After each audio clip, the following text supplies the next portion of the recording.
হ্যাঁ বলো। আমার কি সর্বনাশ হলো গো বাবা। কালকে তোমার বাড়ি থেকে ওই যে একটা কি যেন ক্রিম নিয়ে গেছিলাম, ওটা নিয়ে আমার কি সর্বনাশ হলো গো বাবা। কি হয়েছে গো? তুমি আমার জিনিস চুরি করলে যে তোমার সর্বনাশ হয়ে গেছে? থেকে কালকে একটা ক্রিম নিয়ে গেছিলাম, ক্রিমটার মধ্যে হেয়ার লেখা ছিল, সেটা দিয়ে যে আমার কি সর্বনাশ হলো বাবা, কি বলবো বাবা। ওহ, যা বলটা একটু খুলে বলো না, কি হয়েছে দেখাও তো একটু দেখি।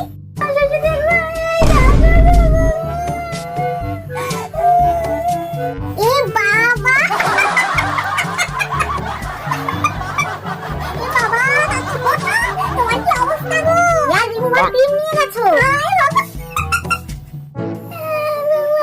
মাথায় চুল উঠবে, তোমার সারা জীবনের জন্য এরকম। আরে বাবা চিন্তা করো না, উঠবে, চুল উঠবে।